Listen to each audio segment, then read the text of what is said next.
cannot say Hannah, I don't want to argue. You do want to argue. You wanted to make your point, so let me make it back. Hannah, and then you're going to try to say it's too spicy for me. No, I got you. Like, let me respond to you. It is not capitalism coming in and enshrining enslavement. And in fact, capitalism is what got rid of it and started pushing back against this centuries-old awful institution. So to say it's capitalism, I think is honestly offensive. We are approaching the 150th episode of Middle Ground, and we need your help to continue making more episodes. Join our Middle Ground Patreon community and help us write the future of Middle Ground.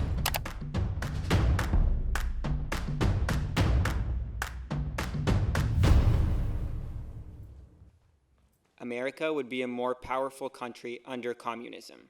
May they agree or step forward. I think it would be a lot better for all the people who are working jobs that are not, I guess, tech, basically. So I make content, which means that I work a lot of hours and I don't get paid the same amount as a soft dev. So I think it would create more creativity in certain creative industries, artists. If you make a bigger pie, everyone gets a bigger slice. Yeah. I think one of the main misconceptions about communism is that it's just making everybody equally poor. When Marx and Engels wrote repeatedly that the first step under communism is increasing the productive forces. In the US, over 80% of our population is living paycheck to paycheck. If you provide people's basic needs, if you invest in economic growth and in jobs and in infrastructure rather than investing in endless war and massacring Muslim people in Gaza, you're going to make this country a lot stronger. You're going to make the people a lot more stable here. I grew up in a white ring area. I grew up in Denver, Colorado. I was born in Dallas, Texas. I'm the first American in my family. Everybody's from the Congo. If my family was able to come here, of course it would have some capitalist connection. So I grew up very much with the idea that everything I need is under capitalism. Individualism, freedom, all these things are under capitalism. But I'm black in America. So those contradictions really just create that friction where I'm like, this doesn't align with what I was told and what I'm actually seeing or actually feeling. So why did I come to communism? When I actually read it, when I went from Marx to Lenin to Mao to Deng to Fred Hampton, I started realizing like, oh, this is patriotism. This is the idea that I look at another American and think to myself, I want you to be fed. I want you to feel fulfilled in your life. I want you to feel like you actually have control within your society. Honestly, as somebody, again, who grew up in that right-wing area, that flies over everybody's heads. Disagreeers are walking quick on this one. Can I say something first on this one to be so bold? Here's my argument. How come every communistic country has to build a wall or a fence to keep people in? China ain't letting people out. My grandma, I remember going, my grandma. Yeah, but where did you come? But where did you come? There's not a mass immigration into Venezuela, into China, into Russia. Where do people want to go? Switzerland, America, Sweden. They're all talking about, we need to build a wall because people are coming. China's not going, well, we better build a wall because all those Americans are coming across. Nobody's going there. So you legally cannot become Chinese. I went to international school growing up, and every single non-Asian or anyone else that's like American or Canadian that's gone to China has never wanted to come back to the US. That's something that's really interesting. So I think it's like if you've never been. That's an adverse selection, a group of people who are already. already. Finish your point, and then like, we got you. I guess like whoever has the open mind to go visit usually doesn't want to come back. And I do live streaming, so I know a lot of live streamers who like permanently move over to the like Asia, especially China, because not just it's cheaper, it's also just higher benefits. Most people get like free healthcare, so it's a lot easier for you to survive there. I think it's not because people don't want to go, it's also because you're taught propaganda since a young age. China's scary, China's bad, evil, red dragon, so people don't go and don't even go see it. That's the problem. I would definitely argue that a lot of China's success is due to the introduction of free markets, but if we want to run with this idea that China's a socialist country, which is just fundamentally untrue, I could also just point to the fact that they're super low on the HDI. Their GDP per capita is like $12,000. The US GDP per capita is $70,000. So like I would say in terms of like economic success, we're definitely doing way better. Ty, in terms of how we see immigration into this country, of course, we're American. We're only going to see the American viewpoints of this. China has immigration. People do try to cross the China's border all the time. We're all humans. Everybody's doing the same thing around the world. I would say what you're seeing is a perspective issue. I would love to break it down even more and talk to you about the massive amounts of CIA missions that have gone through Latin America to destabilize those countries, but just at that point. To what you were saying, judging a country by how much the wealthiest people in their country profit in their company, we both know what GDP means. Of course. It's a bad faith way to really explain what their about country. HDI? Human Development Index. And how so is that it's made? measured by things like health, income. It's the UN standard for like how well an economy is doing. So from that point, perfect. Healthcare, we rank 37 in the United States. Cuba ranks 2-1. Oh, God. Sure. Yeah. Hold on. Wait. Hold on. Cuba We gotta ranks take a step what? back. Cuba ranks what? Wait, I really want to engage They've been with this. number 1 and number 2 and hovered through those spots. According to Cuba. Cuba uses No, their according to the doctors. Commonwealth to the Fund. UN. According to the Commonwealth Fund and the Wait. Cuba is 83 on the HTI. They use their doctors like slaves because 90% of the profit goes to the state. They literally trafficked their doctors. When doctors George get W. very Bush little. opened up a program to let Cuban doctors escape because they were trafficking them and making them go do these PR campaigns in other countries to give health care, 7,000 people immediately came to the U.S. At one meeting, 2 doctors passed notes to other doctors they were on a hospital set with and said, kidnapped. This is propaganda. So I appreciate the emotional examples, 100%. It's not emotional. You can talk to the No Borders Sovereignty organization that works Hannah, to I would get love to healthcare finish my point. professionals You look out like of the there. nicest person in this room. I would Well, hope you let I'm me trying to finish get my this point point, across, too. then I'll answer. I But got please, you. go. Well, I've been told that fear is happening in Cuba. They're doing this super scary thing with Cuba, which is great. I would love facts. So I'm giving you in facts terms of about the doctors fleeing the country and also about how they're having to How's that ration how's that supposed basic to make it? antibiotics in their Hannah, you look like hospitals. the Yeah, nicest we've got them person in under this an room. embargo, Not obviously. since, no, Wait, medical this things are has excluded since nothing to do- That's 1992. not true. Wait, That's wait. been That is disproven true. by Eddie, multiple how far studies. back? This year It during hasn't. COVID, Cuba made their own COVID vaccine because the U.S. pharmaceutical company used intellectual property laws to prevent them from using our vaccine recipe. So they created their own, but they couldn't get syringes into the country because of the embargo. Because Eddie. how are you supposed to get metal when you're on a They tiny couldn't get island country syringes and you're into the country surrounded by the because U.S. they're military? mismanaged. Eddie, I want And to you ask can't you a get few any questions. trade in I or want to out. ask you a few questions, Eddie. You'll ask me How a far question. back do you think the embargo is affecting Cuba? How long back do I think the embargo? Like Probably when since did- it's been put on. Oh, really? But I think when we look at no, let me respond real quick. In 1960, the USSR became the largest trading partner with Cuba. They started paying Buying more all for of Cuba's Cuba's sugar, yeah. They started buying all of Cuba's And their sugars and tobacco, paying more than the United States was paying. Fidel Castro is on record saying that the embargo had no effect on Cuba at all. So we can presume that up until 1991, when the USSR collapsed, that it didn't have an effect. So to claim that the embargo is affecting Cuba all And the I, way.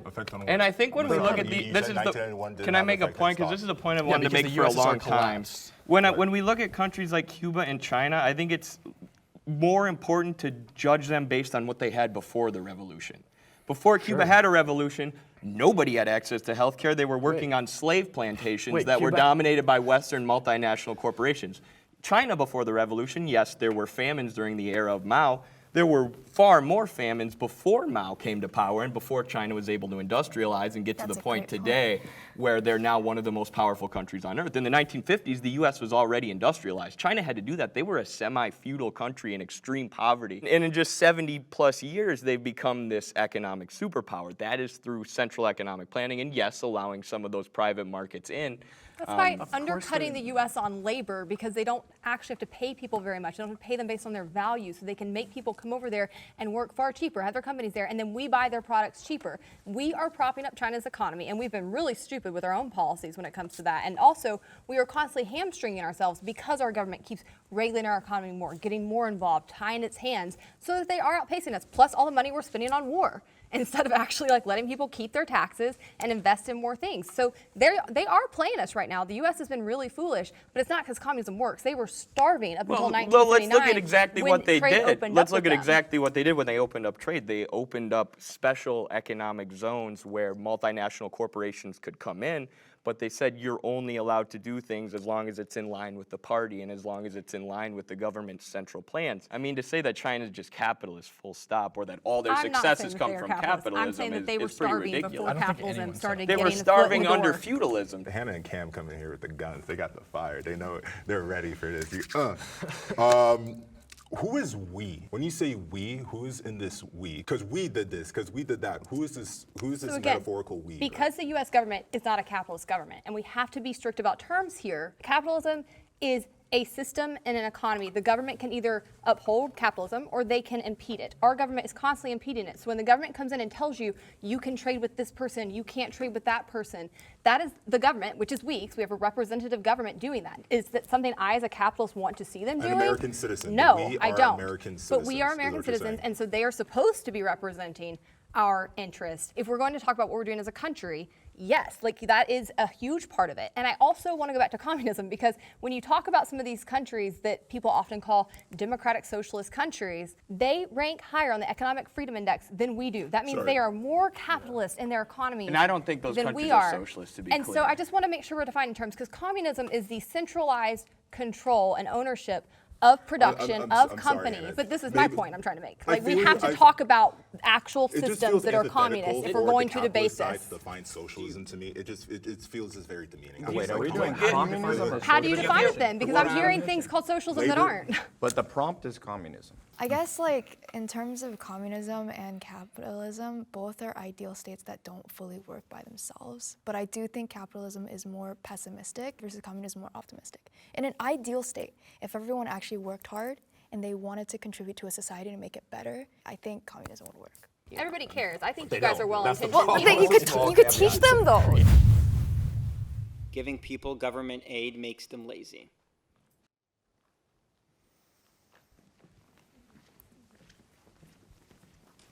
Getting government aid makes you lazy. A great example of that is Elon Musk.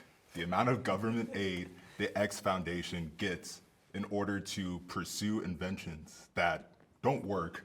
How often did you hear about that tunnel? Elon Musk is just one example of many different CEOs, multi-corporations, who get government aid to be able to do these things just because they have the net worth. Yeah, So I agree with you on this. I hate corporate welfare. I think it's the biggest perversion of capitalism out there. It doesn't work. Its track record is terrible. And it actually is the government coming in and picking winners and losers. And it very rarely goes in favor of small businesses, which is what most business in the US actually is owned by. But the way it makes people lazy is not necessarily because they're bad people. It's because you have fiscal cliffs. You get this amount of welfare if you make under $24,000 a year. You make $25,000 a year, your benefits drop off. So it actually disincentivizes people from moving up, working harder, taking on more jobs. And it's a terrible structure.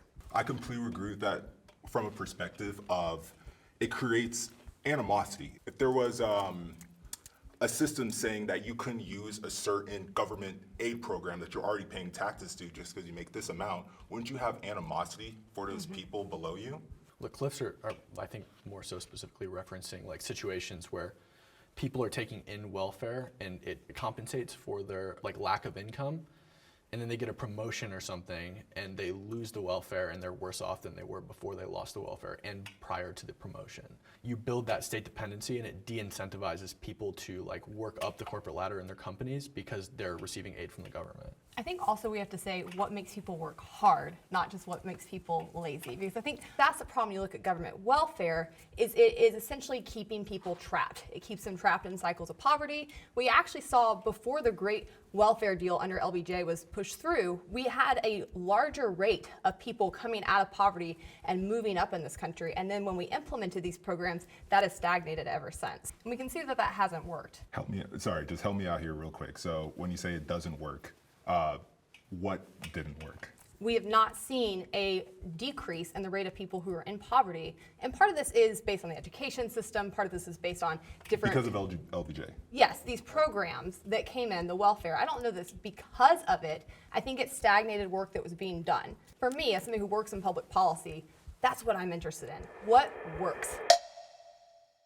There are cases where I think people are incentivized to work less hard in order to keep their income under a certain level so they can collect a certain amount of government money, which in that specific case, then yes, I guess it does incentivize laziness. But also, if you look at government programs like Medicare and Medicaid, they're some of the most highly approved of programs in the country. And when you make a welfare program universal, when you make it so it applies to everybody, it basically becomes politically invincible because nobody is going to argue for their grandma's health care to be taken away.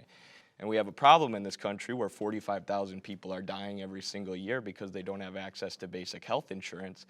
And I think if we were to nip that in the bud and nationalize those giant pharmaceutical companies and make sure that healthcare is provided to everyone, we would actually stimulate a lot of innovation, a lot of labor, and a lot of hard work in this country, because people would be less bogged down by medical bills and would be more healthy in general. So without a market, if the pharmaceutical industry specifically is nationalized, how does the state set prices effectively?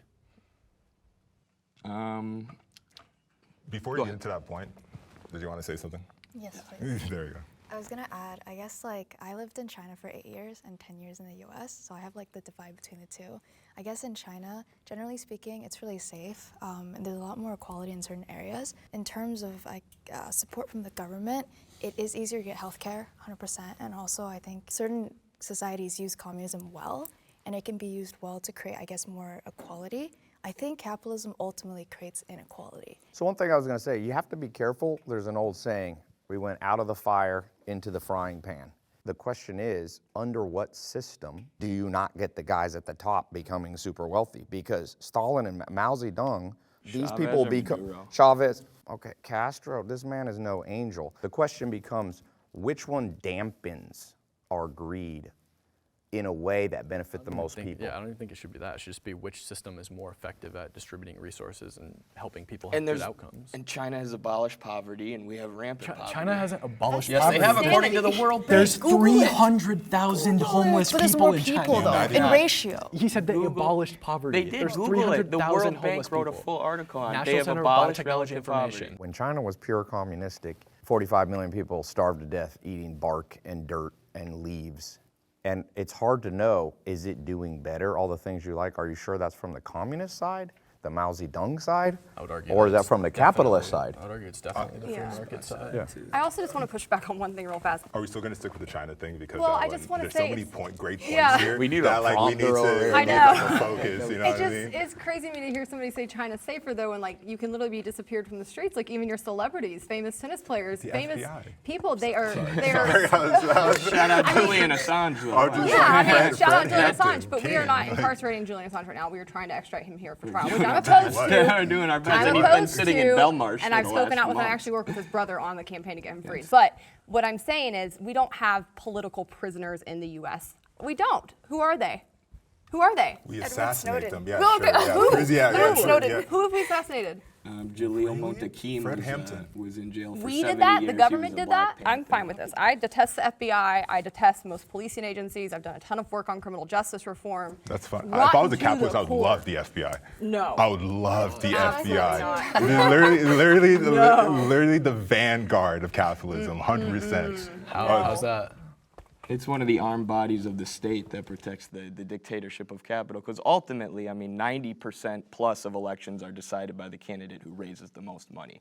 The FBI is an armed body of the though. You state. recognize that, right? Capitalists would just be Yeah, against that. well, you can say it's not You can real say- capitalism, wait. but No, I would capitalism say has it's a not- tendency to It's not accumulate, capitalism at all. Capitalism is an concentrate. economic system, you can not say a that. government. Right, an economic system that concentrates wealth and power at the top, that incentivizes capitalists to accumulate capital, That's not- monopolize the markets, and this is simply the stage of capitalism that we exist in. When Iran tried to send oil tankers to Venezuela, the U.S. intercepted them with our military, took them back to Texas, and then gave that oil to U.S. corporations. How is that free trade? How is that the free me throw one market? An thing out. embargo are against. Yeah, again, I don't is have to completely defend the against- U.S. government to defend I would actually capitalism. argue the U.S. government is a huge enemy of No, you capitalism. don't. We don't, and I want to a define my mixed view economy. real fast because I think it matters. This is more my like political view versus just my economic views. But I would say the only reason you need a government at all are for three things under capitalism, and that is to uphold contracts. You need a court system.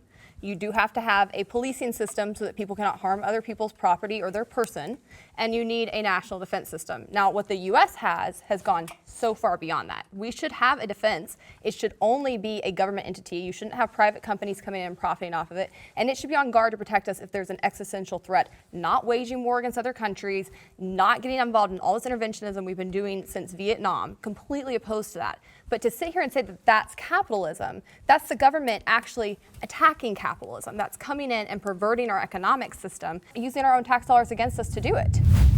Communism has caused more suffering than capitalism has. Join our Middle Ground Patreon to watch this exclusive prompt. Women are more empowered in a communist society. There's a really good book on this called Why Women Have Better. You want Bunny to go first? No, go ahead. I'm like, as a man, I'll be quick. There's a really good book by Kirsten, who is a woman, called Why Women Have Better Sex Under Socialism and Other Arguments for Economic Independence, where she's very critical of the USSR and the former Soviet countries, but she says when women have economic independence, that equals true freedom. Freedom to leave an abusive relationship, which under capitalism, a lot of women are forced to stay in those relationships because of financial dependence on their husband. Women are discriminated against in the free market system because they have babies. Women can get pregnant. So if you're a boss, who are you more likely to hire? A good worker who's a woman who might get pregnant for 9 months and have to go on maternity leave, or a man who's not going to get pregnant? It's just a natural biological advantage to men in the free market. So if you provide economic independence for women, if you meet their needs, that in turn equals freedom. I read the same exact book. It's a good one. The idea that only the man be able to get all the funds, revenue for the family unit, the idea that it's a woman's job not only to work as well, but they'll also take care of the family at home. I can't think of a better example. Nuclear family was literally forced onto Americans. Like, they had posters for it everywhere.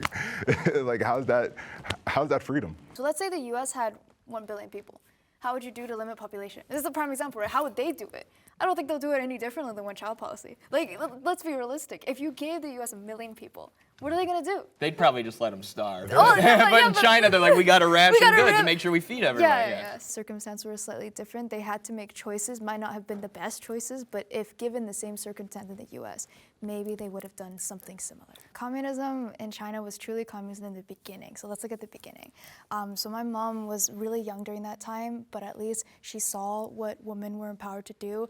At the time, yes, they took all resources and pulled it together and divided it equally, but women were truly equal in the beginning of China and Cultural Revolution. Women had the same rights as men, they did the same jobs as men, because more labor, the better, right? So everyone had the same roles, same jobs, and there was true equality until capitalism socialism and capitalism got introduced. Now in China, there's no equality. I truly think because more freedom, more trade. So in the beginning, when there was no corruption, it worked perfectly and everyone was equal. I think we have a tendency to boil down, to disregard economic freedoms when we talk about freedoms, especially in the US. We break it all down to individual freedoms. What do you have the right to do? But in China, the retirement age for women right now is less than 60. Whereas in the US, it's been actually going up because economic conditions for working people have been getting worse. I mean, that is freedom, being able to retire and spend more time with your kids, less time slaving away, making your boss rich. That is true freedom. Women have equal rights in the United States. You are allowed to do the same things that men do. A lot of time what happens with like inequality is not actually— the market, right? No, it's not the market, it's difference in preference. Specifically with if you're looking at income inequality, there are so many confounding variables that you have to look at when comparing income inequality. Where do you live? What's the cost of living? What kind of job do you do? What's the risk associated with your job? Logically, markets and capitalism is the best resource, right? You kind of prioritize the best, right?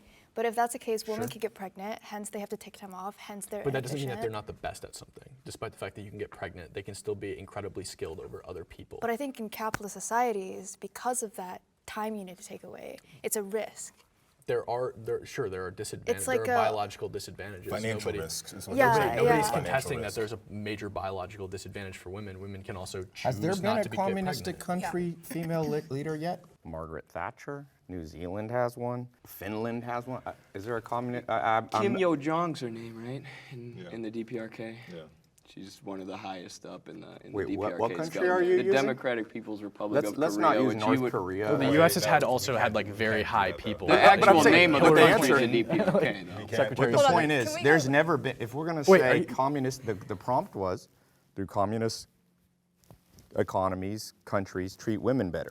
So if you have no female leader ever. But you gotta look at averages though, right? No, but that's a bad average for you. Can I have my disagreement on the original point? Let's go. Because listen, I think it's a fair point in some ways, but also as a woman, I don't want just to have a tokenism kind of representation. That doesn't, if Hillary Clinton became president, it would be no better for me as a woman, right? So that doesn't actually advance me. But what does advance me are civil liberties. What do advance me are having the ability to speak my mind, to pick which career I'm going to do, to decide if I want to have kids, if it's worth taking time away from the workforce, or if I don't want to do that. The ability to have those freedoms are here. And yes, there are many flaws and there are things that take away from them in our society, but as you mentioned, legally, women have had equality for decades and decades and decades. And now that we have seen that time period play out, women have been advancing leaps and bounds. They are graduating college at higher rates here than men.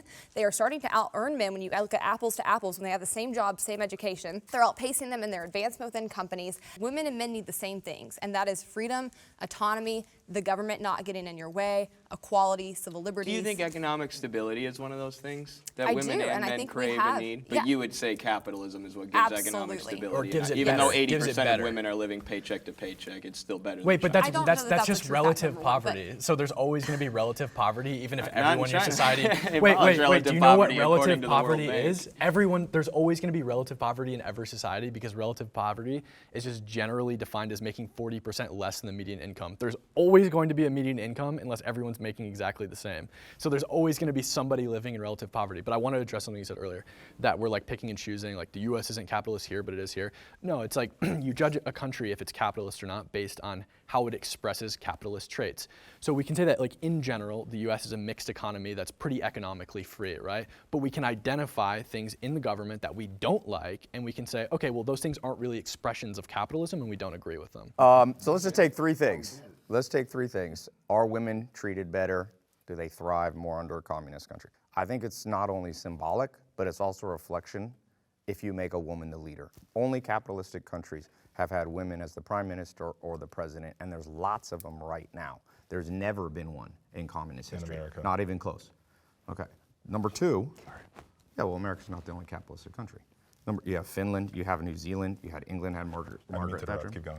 Number two, I think it's a big deal that China massively disproportionately killed female babies. It's a big problem, and even they admit it.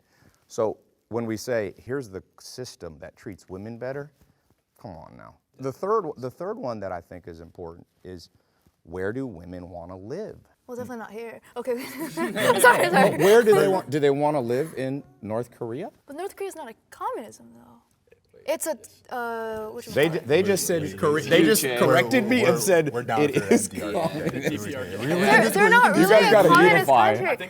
Juche dictatorship. is Marxism-Leninism combined with Korean nationalism. That's their ideology. Before we get too far away into North Korea real quick, just from the standing on looking at the Constitution, who could vote, who could participate within the government, within America, using America's example? Rich, white, owning The males. Constitution doesn't say that at all. Democratically within the nation, actually taking control, rich, white, land-owning males. That was within the Constitution. No, it's I not. use that. It's not. Sorry. It used to be. It was illegal Let's for go. black people Let's to vote. do yes. a legal mandate, women as well. And I use that Okay. as an example to show women did not have rights within this system. They fought for it.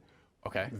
Aggressively with violence to make sure that they got their vote. Capitalism does not earn you your rights, especially if you're a marginalized group, because it's just not profitable. So the country- to pay other people. The country was established before capitalist economic theory was established, and capitalists would just argue that you're they the should have nicest. had. You look like the nicest guy in the world. Please let me finish this point. okay, Please, go ahead, Cam. go ahead. Please. God damn it, Cam. God damn it, Cam. need a notepad. No. Yeah, I bring my notepad. You need a notepad. You did the notepad. Cheating. I asked. Only the rich benefit from capitalism.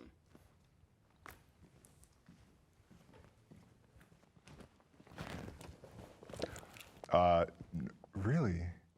Nobody. Only the rich benefit from capitalism. Capitalism being the control of a state apparatus or a nation, government, state, whatever word you use, by a certain class. So if rich people are that class and they control that state apparatus, the government, that nation, of course they're the ones to benefit from it. Talk to the abyss. It seems like a TikTok. Do you guys disagree? Yeah. You want me to explain why first before you go? Yeah, hit me, So hit I'm a me. Marxist, so I believe that society, through class struggles, transitions through different epochs or different modes of production, or different economic systems. So I believe that the Civil War was a revolutionary war in America that transitioned us out of the slave-based mode of production in the antebellum South into capitalism. I believe that capitalism is a superior economic system to slavery. In Europe, I believe capitalism was, in many ways, a superior economic system to feudalism. But I would argue and agree that capitalism is better for everybody than, say, slavery. Like, you can still rise from the bottom with capitalism, and that's most societies. So it's like, it's possible for, you know, the less wealthy to climb to the top if they have a good idea or like innovate on something that they think is a good concept. We're talking about benefits, right? No, I see both your points.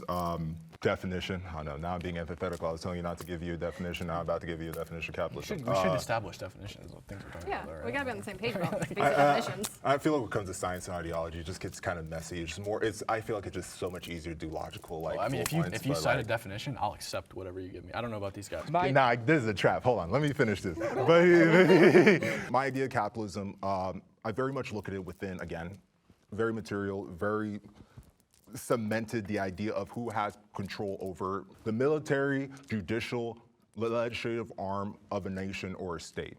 For an episode about capitalism and communism, we have not talked about class. Whatever class has control within that nation. And now capitalism would be the rich, the bourgeoisie, the job creators, having complete control within that society. Of course that would only benefit rich people. Of course you're gonna push for tax cuts. Of course you're never gonna talk about livable wage, you'll talk about minimum wage, just harm reduction. It's a tricky one. I'm not sure there's ever a time when wealth doesn't concentrate up, including Stalin, Mao Zedong, Pol Pot. It's all Castro.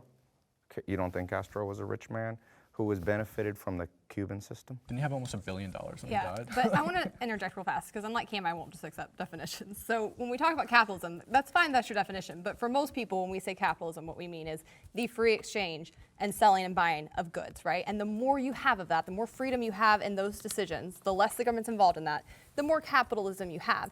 And as we have seen capitalism expand across the world over the past 30, 40, 50 years, we have seen an 80% reduction in world poverty since 1990 alone. It was cut in half between 1990 and 2010. That's miraculous. We have also seen a 40% reduction in child labor. We have seen the mortality rate for children cut in half. We've seen the maternal mortality rate fall by like 43%. We work fewer hours. It blows my mind that somebody could say only the rich benefit from capitalism. What evidence do you have that that's capitalism because these are incentivizing that, not China's poverty alleviation programs or the Belt and Road Because Initiative? we're measuring as capitalism has moved into various countries, and we're looking at their poverty rates and their hunger rates, by the way, get cut. As more and more socialist and communist countries have fallen, which, by the way, we're down to only 5 at this point because most people are turning against it. As that has happened largely since 1993, we've seen more countries become democracies, more countries implement capitalism, and yes, sometimes it's mixed, right, when like China the U.S. implemented or the Belt and democratic Road socialism. in their poverty alleviation programs, though. So what That's when evidence they do you did have what? that that's not having an effect? That's when they did what? Launched their poverty alleviation programs in the Belt and Road Initiative, which are intended to build up industrialization in countries who have been prevented from advancing their productive forces by imperialism, economic sanctions, and the U.S.-dominated financial system that emerged after World War II, where the IMF and the World Bank can basically decide whoever they want to give financing to. So like when Chile went socialist under Salvador Allende, Richard Nixon famously said, "Make the economy scream," and the IMF and World Bank went from giving them $200 million in funding a year to $2 million. Why do communist countries always have to depend on capitalist countries to succeed? Anytime they don't, it's because there was an embargo or they weren't giving them money. I don't hear us saying that about North Korea. The Congo is capitalist. The Congo is one of the poorest countries in the world. The Congo, though, is mineral rich. So much cobalt. Every single one of your folds needs cobalt to work. That is your real life vibranium.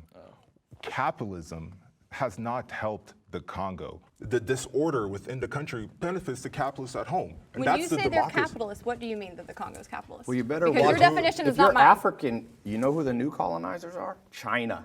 Who's extracting resources out of Africa? Ty, I love you. Terrible argument with me. Great with Boy, great you with can't the just other say type it's of guys, just but not because with you me. say it's terrible But- doesn't mean it's To terrible. be clear, That's just the phrase. I wouldn't accept your definition of capitalism, but I will obviously accept your definition of socialism. That's what I meant. Like, obviously, I know what I think capitalism Wait, what is. was so that? my definition of Just socialism. so I know, Or why is communism, China? whatever. Why do we think? Are you making the stance that supposed altruistic / centrally governed China is not a new capitalistic empire. Moving into Dubai, you see it there. Moving into Africa. China is not America. There are clear differences in what America does in the Congo versus what China does. America comes in, they set up military bases. Unmarked airplanes will come into the Congo with multitudes of American military and multiple corporations. You know what China does? They come in with intellectuals, with a document signing. Would you guys like to do this trade deal? If you do this, we'll build a mining facility that the state can run and that will benefit your taxes. And you know what the Congo will say? They'll say no. And you know what China will do? They make a new deal. You know what happens when you say no to America? And how does that capitalism and the law. Again, that has nothing to do with capitalism's very fault. long tirade. There's no perfect economic model. There's no disagreeer there.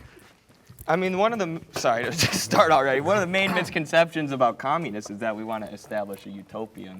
One of the foundational communist texts is Friedrich Engels' Socialism, Utopian and Scientific, where he criticizes these utopian socialists who are saying, overnight we're going to create this perfect society. He says it's not possible. You can only build a better society out of the one you currently have. So we have to take what we currently have as far as a socioeconomic structure and figure out how we can build something better out of that. But it's never going to be utopian. There's always going to be problems. There's always going to be corruption that needs to be combated. We just want to build a system that's more rational and based on fulfilling human needs and human flourishing rather than simply profit. So I think we would agree from capitalism's side that there's no perfect system because there are scarcity of resources. And again, I think you are always up against human nature, which has a lot of corruption, which has a lot of selfishness, a lot of self-interest. Why I like capitalism is that I think it's a system that acknowledges that and says, how do we restrain those impulses within people? How do we create a system where in order for you to get what you want, in order for you to get your needs met, or in order for you to get rich, you have to provide some kind of value for other people. And so that is what instigates productivity. That is why we see such large innovation gains. We've seen such big technological gains under capitalism. There's still going to be problems. I don't think there's any way to say we will never have people who are poor, we will never have corruption. But I think capitalism does the best job of taking what we're dealing with and trying to make it operate in a system where people are civil to one another and there's natural cooperation within it. When people say a perfect economic system, it's like saying, what's the perfect science? Communism, Marxist-Leninism is a science. What is the most rational way to organize a society to make sure that it can actually see a future? And if you read the debates within the Chinese Communist Party, they are constantly going, Stalin did this was right, this was wrong. You know, Cuba did this, Tito's Yugoslavia did this was right, this was wrong. They're constantly learning and experimenting. Stalin wasn't open to too much ideas. But we're in 2023. No, but let's talk about the modern countries though, because within the actual communist countries right now, you literally have people going swimming with sharks to escape them. You don't see that happening in capitalist countries, period. One, because you don't have to. We just let people leave when they want to. So that's a big part of it. But two, it's because people know what's better for them and they are getting out of communist countries in droves when they can. The 2 out of the 5 top countries that are trying to immigrate here right now are Cuba and Venezuela. People are starving under these systems. And so if you're a pragmatic person, you have to look at communism's track record where it has killed millions of people. It is the leading cause of ideological death in the 20th century. And at some point you have to acknowledge that I care about people, I want what's best for them, but this isn't doing it. This isn't working. They also won't let you have a free press in any of these countries. They literally have a government-controlled press. My TikTok's been banned 7 times after the U.S. 70. Yeah, so there's no free press here either. The U.S. not running TikTok. It's still China. You're wrong. You're wrong. The U.S. government forced TikTok to hand over American servers to a company in Texas called Oracle, who proceeded to hire a bunch of U.S. State Department operatives and NATO operatives, and that's when we got banned. So and that's why I can't talk about no longer. It's no longer run by China. It's almost gone. It's almost gone. I'm just saying there's no freedom of press in the U.S. either. There is freedom of the press. What does freedom mean in a country that imprisons the most people in the world? That's a great question. Super opposed to it. It means that the government is too big. There's too many laws. We make things that are nonviolent that have nothing to do. Listen, if I'm a capitalist, I want to protect people's person and their property. Those are the only laws that should exist. If you're a capitalist, you protect the and if you violate those two things, property. No, people's personhood and their property. Individual liberty is essential under capitalism. What are tax cuts? You pay everything that you're supposed to, and then they give you money back. So you have more money if there's a tax cut, right? You have more money if you have a tax more cut. of your money that they took that comes back to you. Okay, so with those tax cuts that just happened, who has more of their money? What do you mean, who has more of their money? Man. No, What spell it out class for me. listen, I got you. Which people gets to keep more of their money? Who? Well, Not I all of us. presume it's not the we, people it's making more money, obviously. who makes the most If profit. there's a tax rate and you make more money, you're obviously going to pay more money, and if you get a tax cut, you're going to get more back because Are you you made more referring money. to like that Trump possible? only Like, that's giving like absurd. tax cuts for the rich or something like that? Is that what you're talking about? Well, as a socialist, I'm not really here to argue for taxes. I'm more to argue for worker ownership of the means of production. But I think Bunny wanted to go. Yeah, I was gonna ask. So I guess hypothetically in capitalism, you have free market, correct? So when free market occurs, it goes to near zero profit, correct? When a free market occurs, it In a goes to free zero market, profit? the equilibrium point is near zero profit because they'll keep undercutting each other until they maximize demand. Why would they work or do anything? She's talking about the business I'm side. talking about classic like, economics Yeah, system. classic economics. But let's say hypothetically, like Amazon is a prime example. They keep pricing, like I guess, like earning less and less profit. So wouldn't that create monopolies? And I mean, that's how you want to get more demand, right? But okay, so first of all, like capitalists are going to be generally against like trusts and monopolies, but like at But the it same time, creates like how monopolies. could time. no, it does not every time. How or oligopolies. But It's isn't- oligopolies but or isn't monopolies. Chinese state economy the how could ultimate a monopoly? socialist argue? Yeah, exactly. It's rich to men when socialists or communists argue against monopolies, or they use that as a hitting point against capitalists. When like the biggest and most powerful monopoly that you could possibly have is that's a not a state. monopoly. Is a state-owned monopoly. Yes, it is absolutely a And monopoly. how are you going to break Because up there's no monopolies without competition. the state? What apparatus is going to come in you and don't break? actually And in a lot of these, Yeah, can I make one point I- to it? In I'm all okay these with socialist antitrust countries laws. like Nicaragua, they're now investing in small business and trying to encourage their civilians to start small businesses and to innovate because they view that as a better alternative than monopoly. And what apparatus do you use to stimulate small business and But break up monopolies besides the There state? And when the isn't a state's doing monopoly that, in it's the not United acting States as a aside from monopoly. ones the government creates. So what about maybe in the class struggle, you had, like you said, feudalism, slavery, capitalism. We tried communism. Maybe it's the rise Let's be clear of that slavery libertarianism. is to part more of libertarian. capitalism. No, it's not. Then what is? Slaves were goods. No. Slaves, That is the slaves government. had orders. So why that is does- the wait, wait, government Hannah. more than anything intervening in the free exchange of buying and Why, selling. No, there are companies, wait. right? Why There are does slave slavery companies. They predate just weren't just capitalism people by hired thousands by of the years? government. Yeah. Wait, If it's a part of capitalism, why does it Right. predate it by Let's just thousands say- of No, years? that's let's just actually say a great facts. point. Let's I'd like to just- hear that answered. Let's move on that because it's a hot topic. It's too spicy. No, it's So not too to hit spicy. your I point in actually want terms to wait. of I want to respond because you wanted to monopolies- make that point. You cannot Hannah, say. Hannah, I don't that want to the- argue. I don't. You do want to argue. You wanted to make your point, so let me make it back. Hannah, And then you're going to try to say it's too spicy for me. No, I got you. Like, It's let me just- respond to you. It is not capitalism coming in and enshrining enslavement. It has been on the books in multiple kinds of countries, multiple economic systems throughout history. And in fact, capitalism is what got rid of it. This country is what turned the tide on that and started pushing back against this centuries-old awful institution. So to say it's England capitalism, did, I think not it's America. honestly offensive. That's ridiculous. The purpose of an economy should be to maximize the well-being of the population. Hey, that was my problem. No disagree. What happens if no one disagrees? I knew we'd agree on There's this. no debate. When I knew we were going to be debating capitalists, I figured none of you would defend monopoly capitalism. You'd be more pro small business, more pro free enterprise. And, you know, you look at our current American system and it's not like ideal. You know, you're not giving it 2 thumbs up. So, yeah, I just think we all agree that we're trying to find the best economic system to promote flourishing among society and the population. The economic system has the responsibility of taking care of their systems. That's common sense. Shouts out to Thomas Paine. I mean, yeah. Seems pretty. Kind of self-explanatory at this point. The government should always, or in general, the society should strive to be better and to make lives better for everyone. But I would say not the government. I think you need smaller. Government seems to mess everything up. It's never yes or no with you, Ty. Humans, if you talk about the flourishing, you can still see there's tribes that live more hunter-gatherer. Small. I think smaller's better. What about a robot? What Yeah, about but an no, but unbiased family's robot? better. There's an anime called Psycho-Pass. Yeah, Which, okay, great you guys show. don't know it? Hell Okay, yeah. perfect. So I think a centralized brain computer with multiple, like, millions and millions of minds in it might be more efficient. So a bigger government might be more efficient. If we could actually pull it off, like Psycho-Pass, I think it would work. But who programs the big computer? Well, at some point, AI can think for itself. But the I don't know problem if is, that even would right now, be even happily right now with introduced. AI development, though, because the way it starts to gather its information is by absorbing what's already out there. On the So they're internet. already having so many issues with AI being sexist, being Yes. racist, starting to have really toxic views. So I think that it's a nice utopian dream, right? I get your point. But to me, I would never trust anybody or any piece of machinery to come in and run our lives. And our goal is to get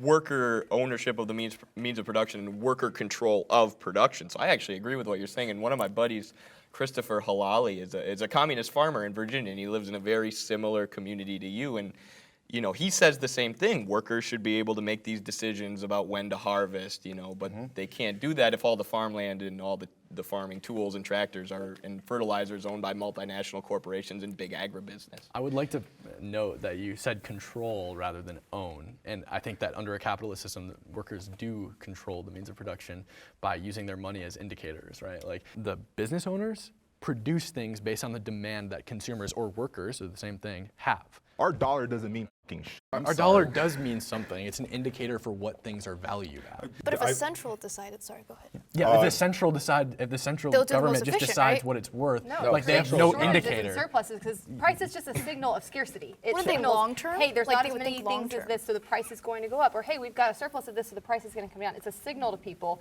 and it signals scarcity. If you remove that signal, that's why centralized economies fail, because there's no way of economic allocating calculation. resources. There's no economic calculation. Like, and then you have the situation where people have to go into the black market to get things that they need. It creates utter chaos. Versus under capitalism, you have this free flow of goods based on the signals that are going out between merchants and purchasers. It's all very seamless. I would say that any capitalist would agree that the ability to just quit your job and suffer through the demeaning act of trying to find another one is not a great example of freedom within this country. Why?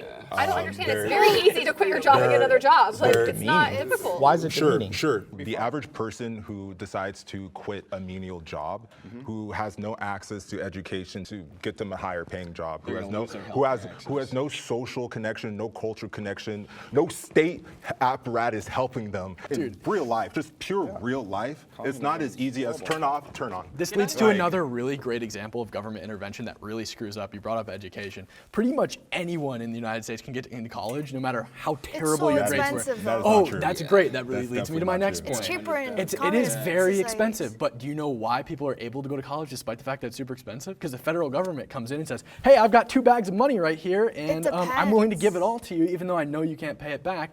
And then the colleges say, well, hey guys, you know, it seems when we keep raising our prices, the government just keeps paying it. And we don't even have to worry about if the kids are able to pay it back. We're just gonna keep on paying it. The trend line for like college tuition prices and like government involvement in the education system, especially on the collegiate level, is like identical. What does government do well? We forgot to ask Prop that. up capital and prop up big banks.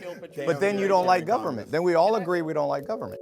Like, where are we going? Nice to meet you.